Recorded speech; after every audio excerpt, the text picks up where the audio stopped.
આકાશવાણી સમાચાર સંસ્કૃતિ ભૂંડિયા વાંચે છે. સૌપ્રથમ મુખ્ય સમાચાર. ભારતની પ્રથમ અવકાશ આધારિત સૌર વેધશાળા આદિત્ય L1 સફળતાપૂર્વક અંતિમ ભ્રમણ કક્ષામાં સ્થાપિત થઈ. રાષ્ટ્રપતિ પ્રધાનમંત્રીએ આ ઉપલબ્ધિ બદલ ઇસરોના વૈજ્ઞાનિકોને અભિનંદન પાઠવ્યા. જયપુર ખાતે ચાલી રહેલી પોલીસ મહાનિરીક્ષકોની અખિલ ભારતીય પરિષદમાં પોલીસિંગ અને આંતરિક સુરક્ષા મુદ્દાઓ પર વિસ્તૃત ચર્ચાઓ કરાઈ રહી છે. પૂર્વ રાષ્ટ્રપતિ રામનાથ કોવિંદની આગેવાની હેઠળની વન નેશન વન ઇલેક્શન કમિટીએ દેશમાં એક સાથે ચૂંટણી યોજવા માટે વર્તમાન કાયદાકીય વહીવટી માળખામાં યોગ્ય ફેરફારો કરવા લોકો પાસેથી સૂચનો માંગ્યા છે. રાષ્ટ્રીય તપાસ સંસ્થા NIAએ ગેંગસ્ટર લોરેન્સ બિશ્નોઈની ગુનાહિત ગેંગ અને તેના સહયોગી સભ્યોની 4 મિલકતો જપ્ત કરી છે. ભારતીય નૌકાદળે સોમાલિયાના દરિયાકાંઠે વેપારી જહાજના અપહરણના પ્રયાસને નિષ્ફળ બનાવ્યો. 15 ભારતીયો સહિત તમામ 21 ક્રૂ સભ્યોને બચાવી લીધા છે. અને ક્રિકેટમાં ભારત દક્ષિણ આફ્રિકા વચ્ચે જોહાનિસબર્ગમાં ચાલી રહેલી અંડર-19 એક દિવસીય મેચમાં ભારતે હાલ 27 ઓવરમાં 3 વિકેટે 130 રન બનાવ્યા છે. સમાચાર વિગતવાર. ભારતની પ્રથમ અવકાશ આધારિત સૌર વેધશાળા આદિત્ય L1 સફળતાપૂર્વક અંતિમ ભ્રમણ કક્ષામાં સ્થાપિત થઈ છે. ઇસરોએ ટ્વીટ કરીને આદિત્ય L1 લેગ્રેન્જ પોઈન્ટની વચ્ચે હોલે ઓર્બિટમાં સફળતાપૂર્વક પ્રવેશ કર્યો હોવાની જાણકારી આપી છે. L1 પોઈન્ટ પર પ્રભામંડળની ભ્રમણ કક્ષામાં ઉપગ્રહને ચોક્કસ રીતે સ્થાપિત કરવું એ સૌથી પડકારજનક કાર્ય મનાય છે. ઉલ્લેખનીય છે કે આદિત્ય L1 અવકાશયાન 126 દિવસમાં 15 લાખ કિલોમીટરનું અંતર કાપી સફળતાપૂર્વક તેની નિયુક્ત ભ્રમણ કક્ષામાં પહોંચ્યું છે.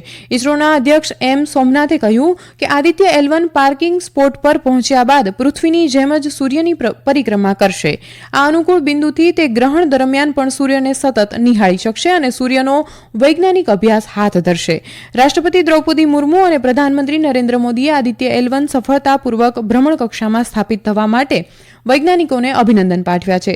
સોશિયલ મીડિયામાં શ્રી મોદીએ કહ્યું કે આ જટિલ અવકાશ મિશનની સફળતા વૈજ્ઞાનિકોના અવિરત સમર્પણનો પુરાવો છે. તેમણે કહ્યું કે વિજ્ઞાનની નવી સીમાઓ પર આગળ વધવાનું ચાલુ રાખશે. રાષ્ટ્રપતિ દ્રૌપદી મુર્મુએ સોશિયલ મીડિયા પોસ્ટમાં વૈજ્ઞાનિકોને અભિનંદન પાઠવતા કહ્યું કે આનાથી સૌર અને પૃથ્વી અંગેના જ્ઞાનમાં વધારો થશે અને સમગ્ર માનવ જીવનને લાભ થશે. કેન્દ્રીય વિજ્ઞાન ટેકનોલોજી મંત્રી જીતેન્દ્રસિંહે આદિત્ય L1ને તેની અંતિમ ભ્રમણ કક્ષામાં સ્થાપિત કરવા બદલ વૈજ્ઞાનિકોની પ્રશંસા કરી હતી. જયપુર ખાતે ચાલી રહેલી પોલીસ મહાનિરીક્ષકોની અખિલ ભારતીય પરિષદમાં પોલીસિંગ અને આંતરિક સુરક્ષા મુદ્દાઓ પર વિસ્તૃત ચર્ચાઓ ચાલી રહી છે.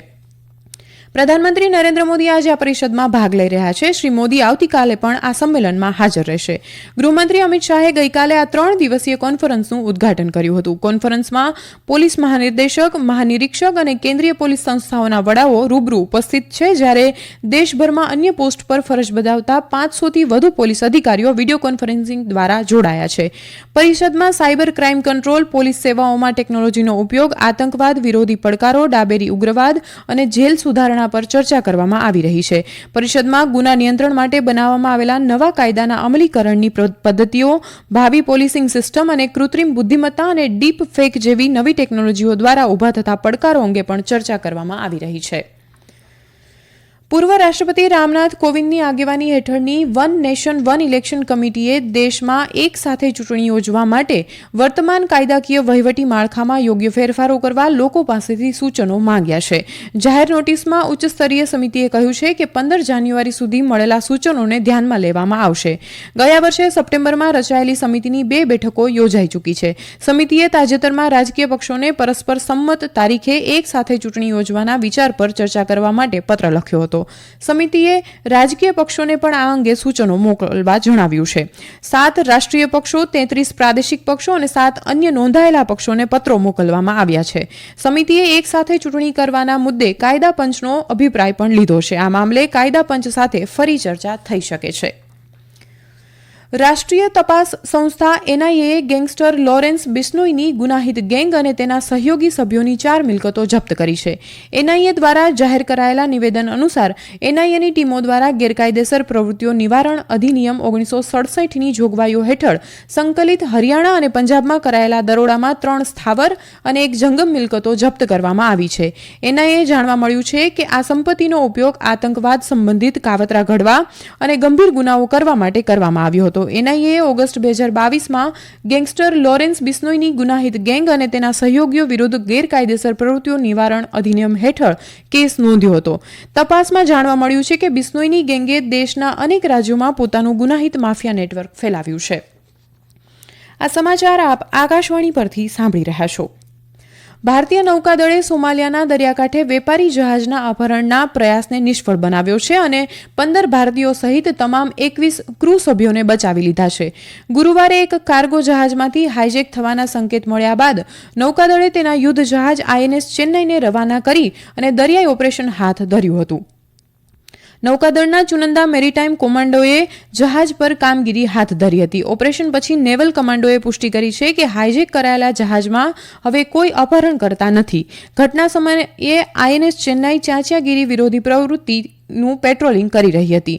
બ્રિટનના મેરીટાઈમ ટ્રેડ ઓર્ગેનાઇઝેશન દ્વારા MV લીલાના અપહરણની માહિતી આપવામાં આવી હતી. ભારતીય ક્રૂ મેમ્બરોએ તેમના બચાવવા બદલ ભારતીય નૌકાદળનો આભાર માન્યો હતો.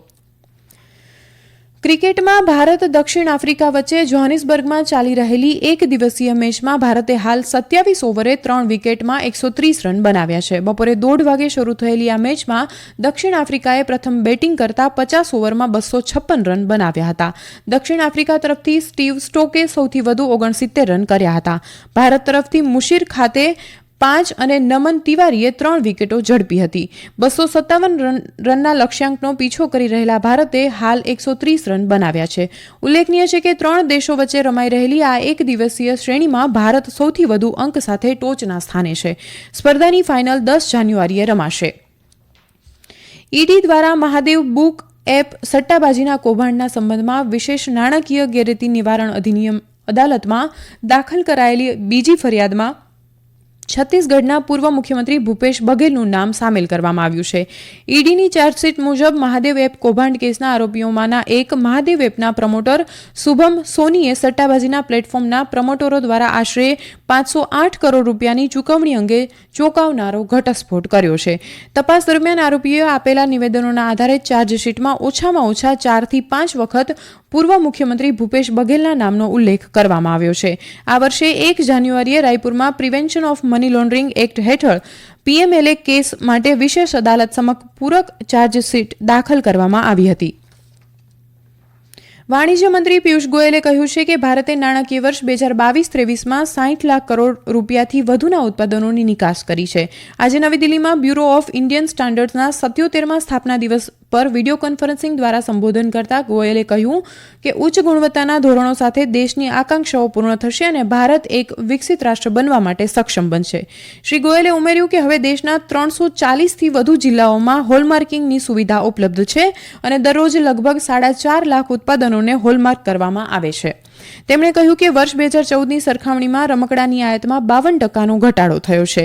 તેમણે અન્ય દેશોમાં વિકસિત ધોરણો પર નિર્ભરતા ટાળવાની જરૂર જણાવતા યુવાનોને ગુણવત્તાયુક્ત એમ્બેસેડર બનવા પણ અપીલ કરી હતી. આ પ્રસંગે ગ્રાહક બાબતોના રાજ્યમંત્રી અશ્વિનીકુમાર ચૌબેએ જણાવ્યું કે સરકાર દેશને વિકસિત રાષ્ટ્ર બનાવવા માટે ગુણવત્તાયુક્ત ઉત્પાદનોના ઉત્પાદન પર ધ્યાન કેન્દ્રિત કરી રહી છે.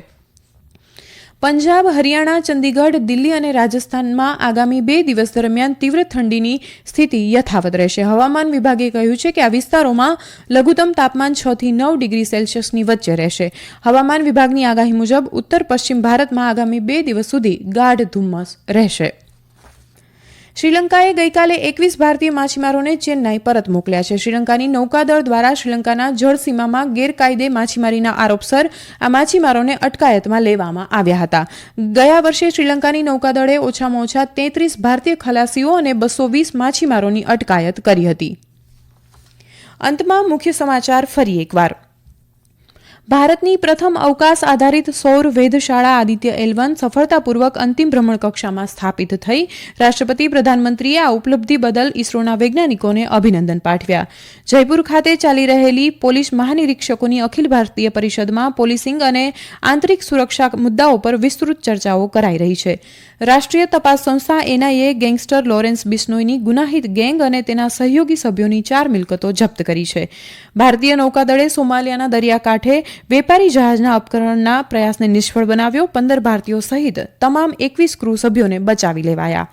આકાશવાણી પરથી સમાચાર પૂરા થયા.